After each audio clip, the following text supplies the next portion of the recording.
everyone. My name is Carrie Javier with Virtually Carrie, and today we are with Pam of Great Work Online. So, Pam is a digital marketer who helps various North American and Australian companies in project management since 2009. He developed a wide variety of skills to become a master in digital marketing and virtual project management. So today we're going to talk about how Pam started as an online worker and how she built her agency from the ground up. All right. So would you like to say hi? Hello. Hi, Carrie, and hello to everyone who is watching right now. All right. So Pam, let's talk about your background and how you hmm started working online. Yeah. All right. So let me start with in 2009. So it's quite a long time. It's been more than a decade already.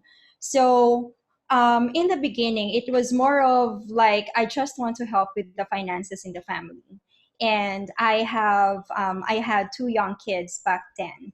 And so I was, inquiring from my friends, how am I gonna be able to help with the finances? I can live away from home because I've got two young kids. So I stumbled upon a friend who knows. He has a friend who's been working from home already. So he did a connection. So to make the long story short, I applied and started as a virtual assistant. So that was 2009. Working from home wasn't that big yet compared to now, and all through from starting from being a virtual assistant, I worked my way up from becoming an SEO manager, and then project manager, and then I got hired at a physical office by a digital marketing agency, who started an office here in the Philippines, but most of their clients are from North America. So they hired me as the head of project management. So I can say that in that agency, my skills were honed. I was able to handle different teams, like web development team, content team, advertising, SEO, graphic design team, a lot of clients and collaboration with the team. So after that, because I would leave the house from as early as 7 sometimes, or 8 a.m. in the morning after the kids go to school. And then because it's a digital marketing agency, a lot of work. So we would spend late at night at the office. And then, so I don't see my kids anymore. And my priority is my kids. So I said, this is not going to work. I can't commute back and forth from Laguna, which is a province in south of Manila, which is about 2 hours away from Manila. So I would drive back and forth. So imagine I would have lost 4 hours of my day already just commuting, and Right. then I would come back home and my kids are already asleep. So I made a decision. I said, I'm going to resign, even though I made a lot of friends already. The experience there was good. I used to handle 11 clients at a time, Oh wow. 11 clients at once, actually, with full blast of digital marketing. So the pressure, the training in having that pressure of having so many clients and managing the team really helped me a lot when I decided to resign and start my own agency, which is Great Work Online in 2016. Oh wow. I think Yeah. that's quite a big jump. So from a virtual assistant, you transition to an Office. manager. Uh-huh. Yeah, yeah, But I think yeah. it's important to have that level of pressure and responsibility if you really want to succeed as an. Yes, exactly. All right, so I think that's a good background story. Now, when did you decide to start your own agency? So you said it was in 2016, but what is like the hmm point? Yeah, it was when I didn't see my kids anymore, and I was a single mom, so my kids depended on me.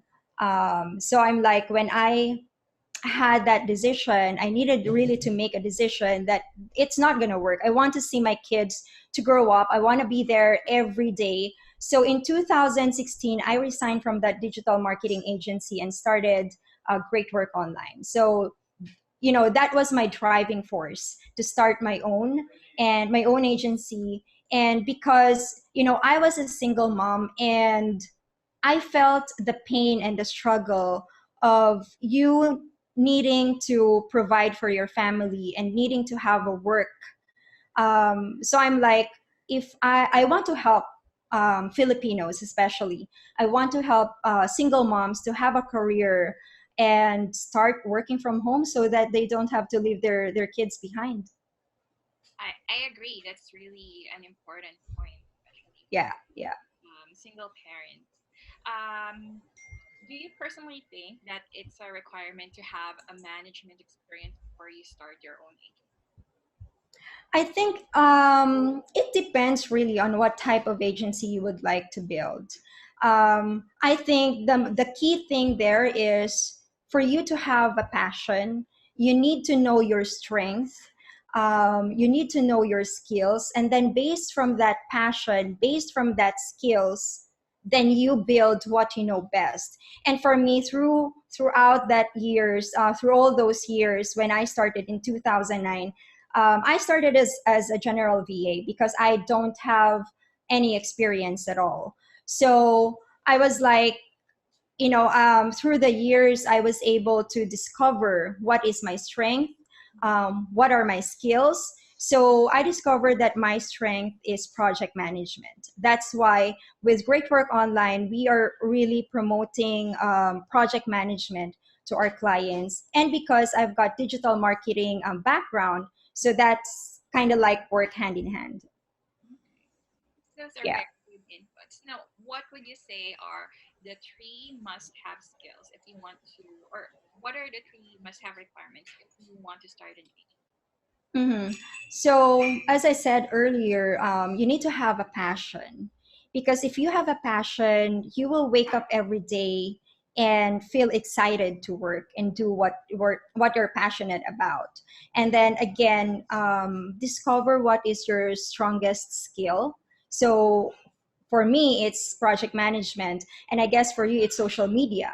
So, focus on one thing, focus on one skill that you know that you are very good at, and then build from there. And then number three, I think you need to, no, I don't think, you really need to have goals. So aside from passion, from skills, you need to have goals. And my number one goal, when I started Great Work Online, is to provide for my kids, give them a comfortable life, free from the commute, free from the 9 to 5 job, and help Filipino people to have jobs, especially single moms. So those were my goals, and I think we were able to do that at Great Work Online. Yeah, Okay, great. So just to repeat that for our viewers, so that's passion, skills. skills and goals. Yeah. Okay, now let's talk about some of the technical stuff. Did you Mhm. have any? Did you need to raise any capital at all? Well, because my business is online, you really don't have like you need to raise, let's say, 800,000 as a capital to start your own agency. But maybe you need to have a stable computer. I guess those are the investments that you need to think about. You need to have, if you're gonna start your own agency, if this is gonna be an online business, then you need to invest on a good computer, a steady internet connection, maybe a desk for your computer. Those are the basic things that I think you need to invest. But because when I started, I already have those, so I can say didn't need any capital in terms of monetary. There are so many free stuff out there that you can start off with, and then of course once you make profit, then maybe you can start subscribing to paid plans, things like that. But in the beginning, no. Exactly. For that's for me. Yeah, yeah. Yeah, I agree with you. I think that Mm-hmm. setting up an online agency requires very minimal investment as long as you have Right. your computer, laptop, your workstation. Yeah.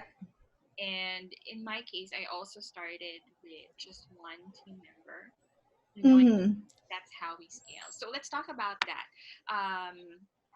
Can you share with us three actionable steps in starting your agency? Like, did you work on your website first? Did you work on lead generation first? Can you share? Mm-hmm. Yeah.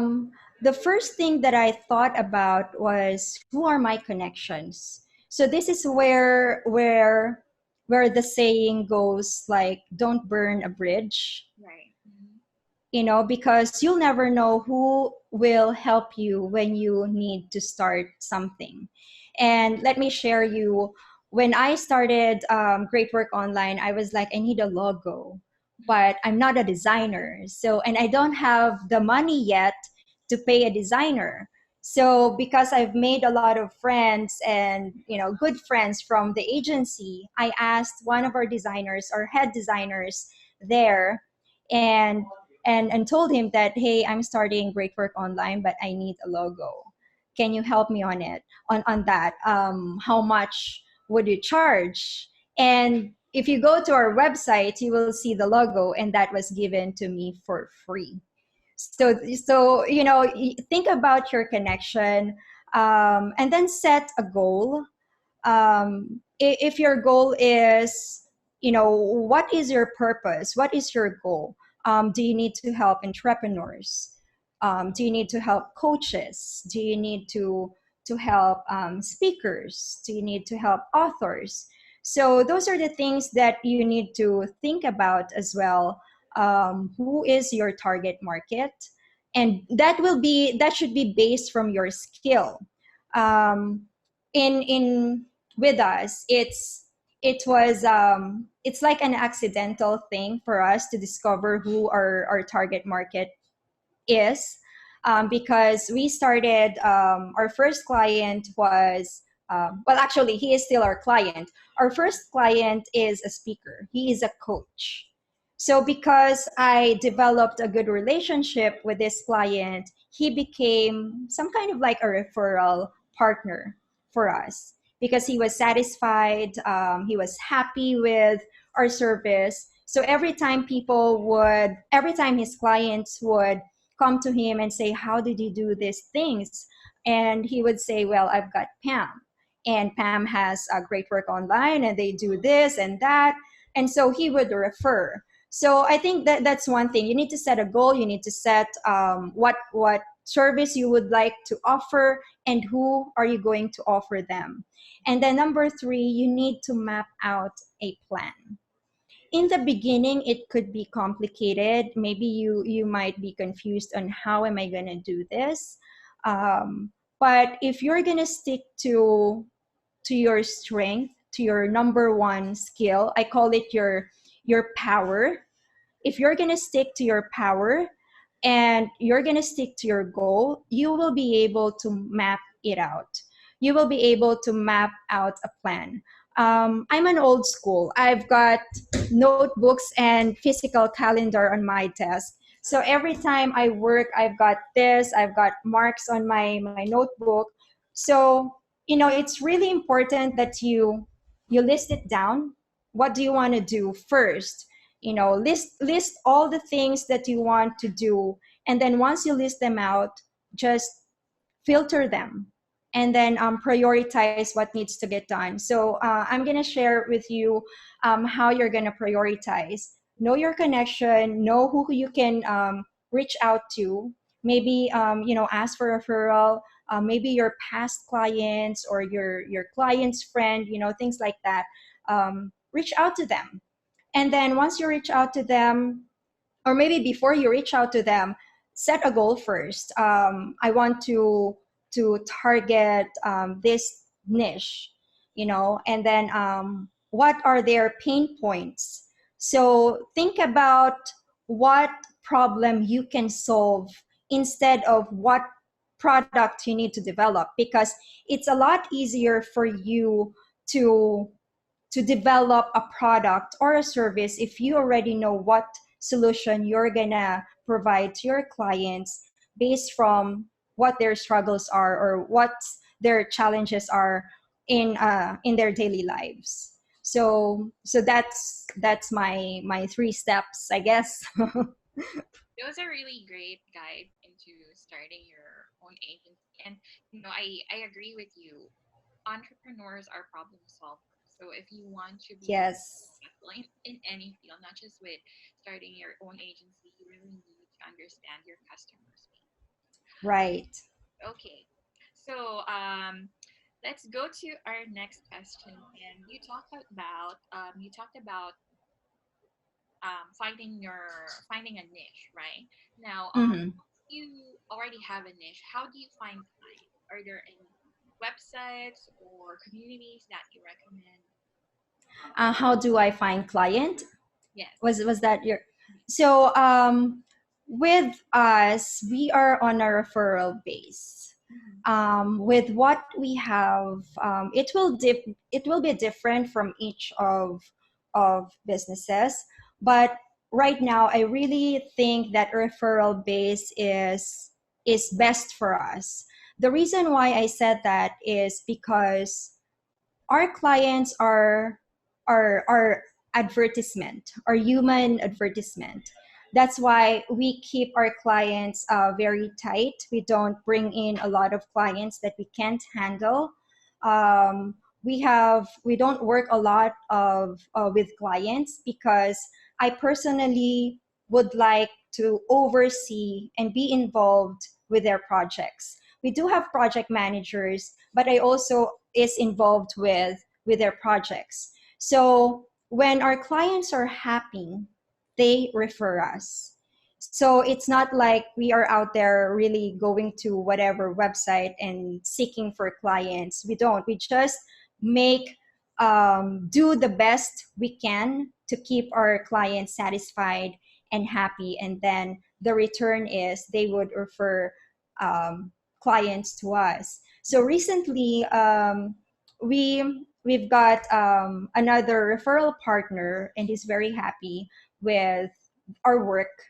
So he's just bringing in clients, and I we just onboarded a client from his referral last month, and I'm gonna have another meeting with a prospect client tonight.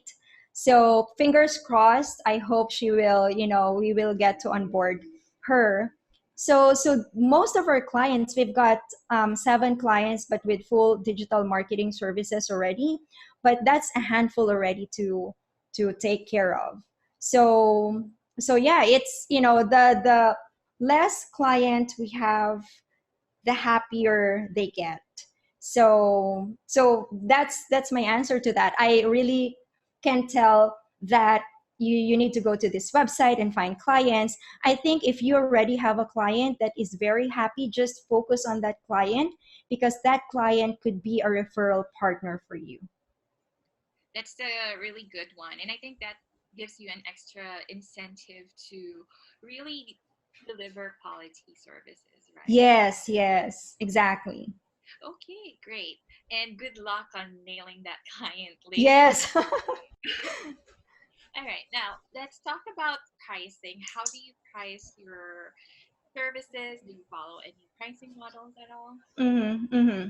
So this is what I always tell to our clients who would, come up with a service or a product. Don't compete with pricing, but compete with what value you can offer. So with us, it's there. There is no fixed rate for every project.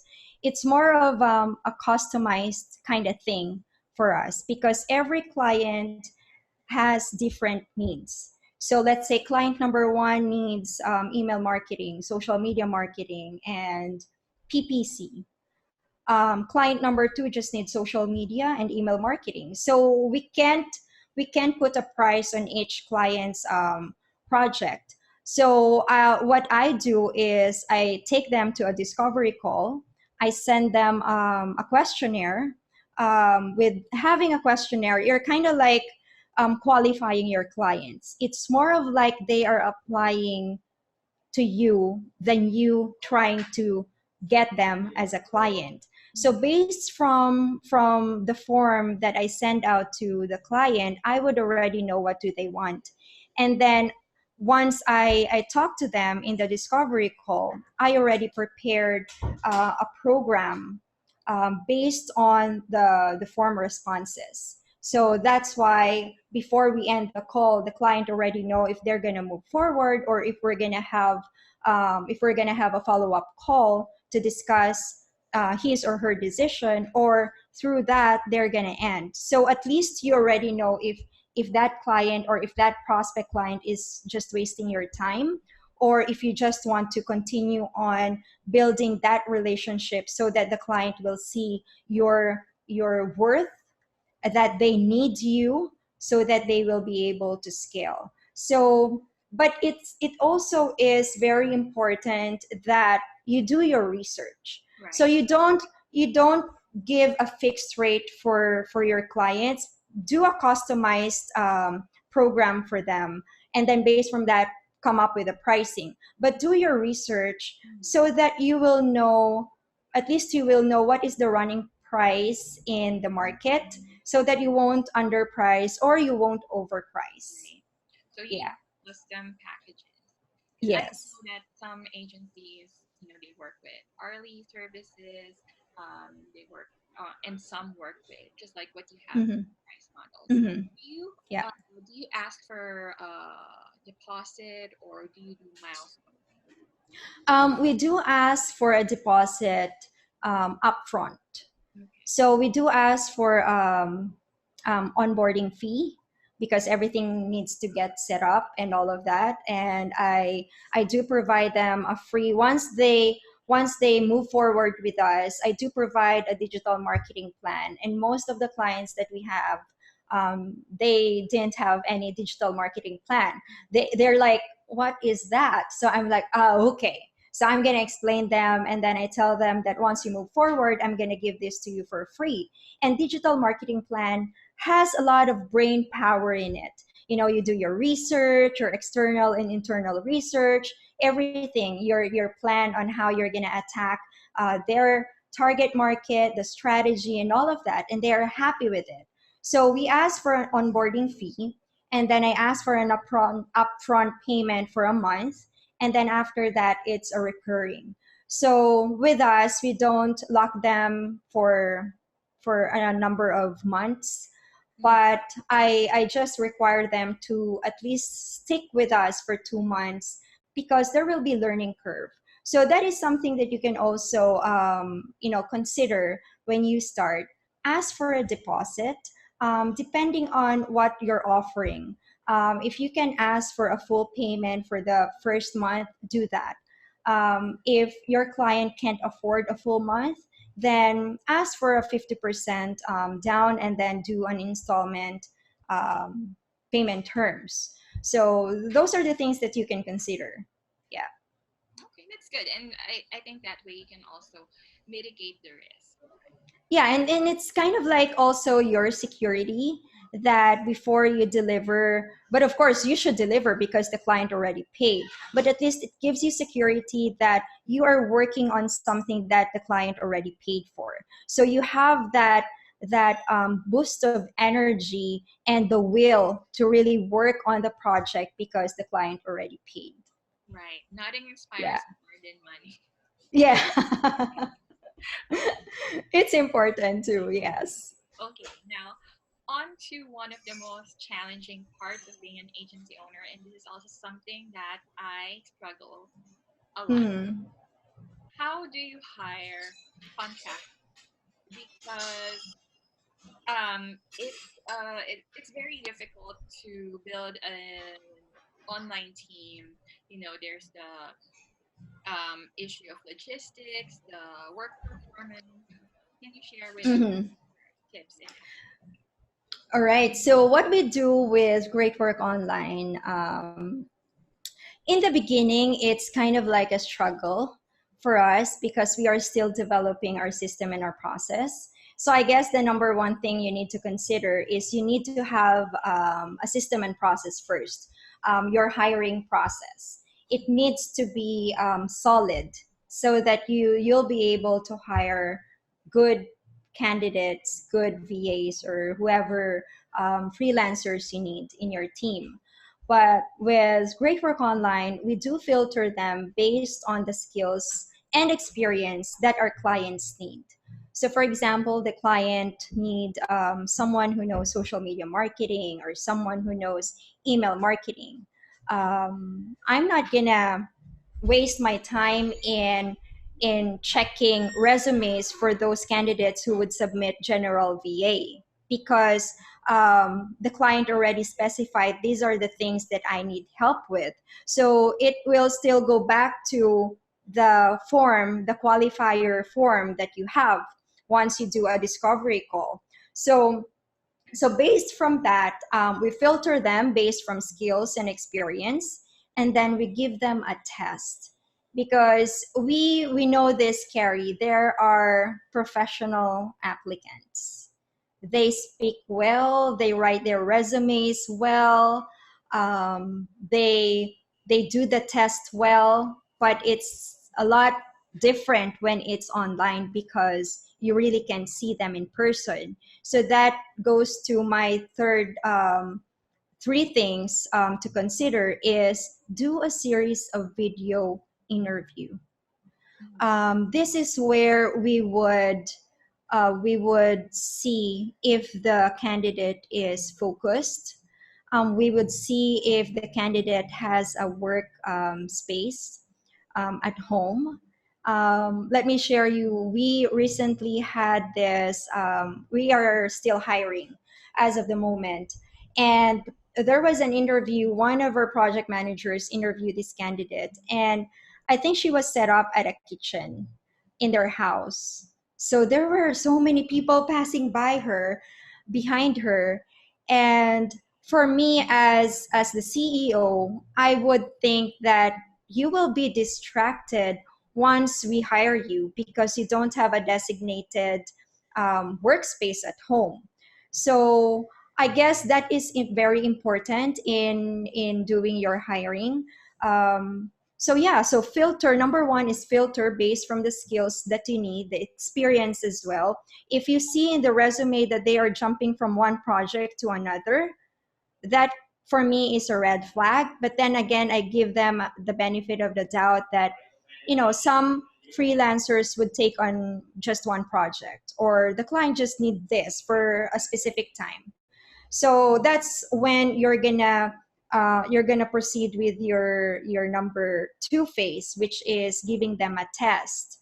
And then once the test is, and give them a deadline. It's not like I'm gonna give you a test and then you can send it back to us next week.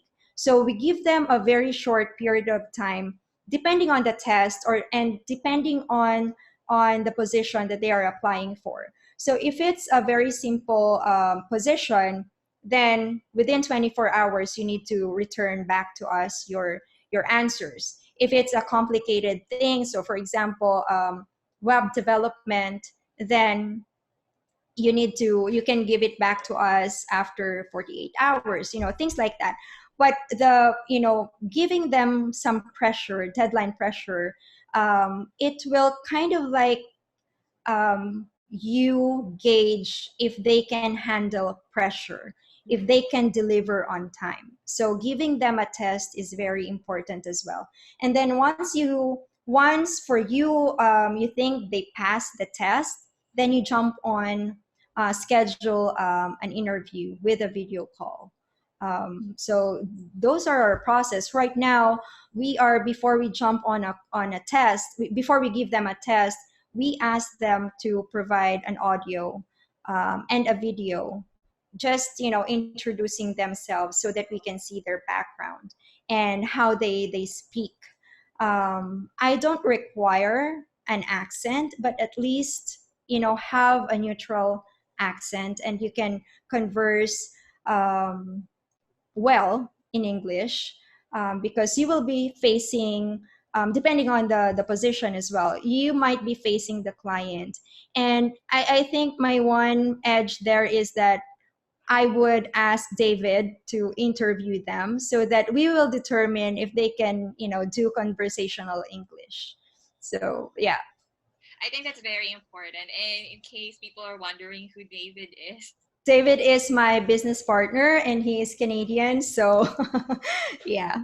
Okay. Yeah, and I think it's different when you interview with a fellow Filipino and when you interview with someone who's actually from Yeah, yeah. the country. Yeah, that's why with us it's like face by face.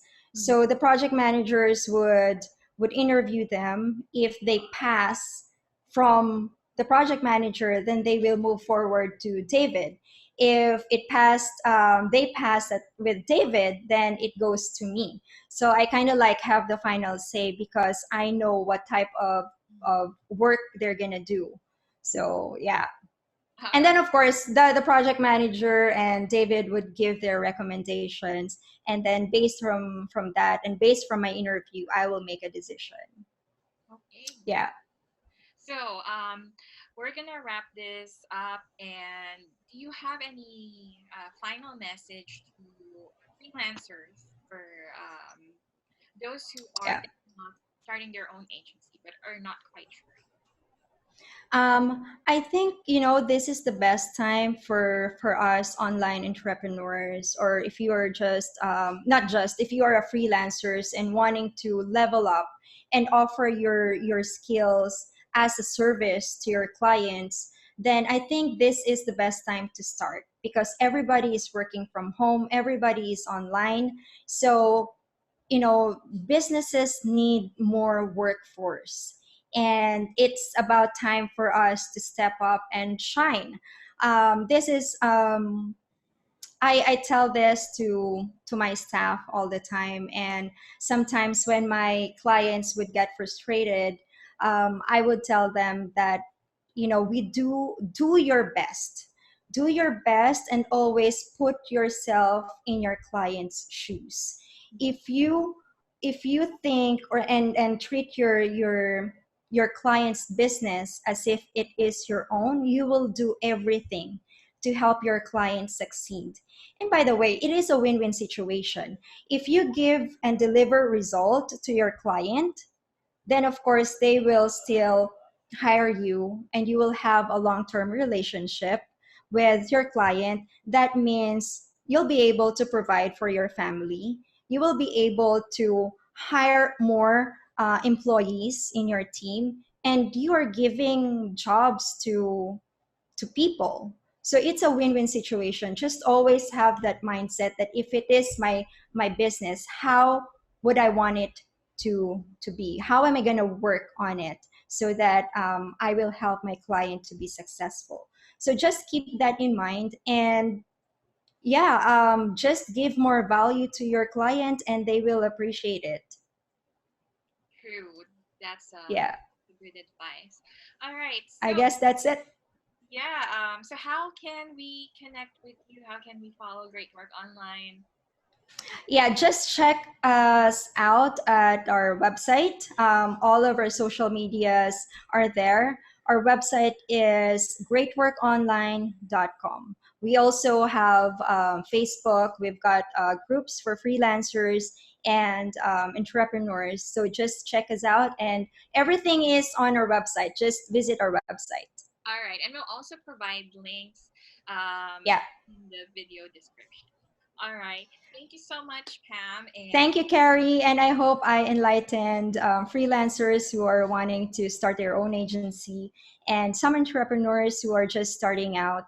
So I hope I was able to help you. I'm pretty sure you will. All right. Thank you so much. Thank you, guys. Bye. Don't forget to like, share, and subscribe!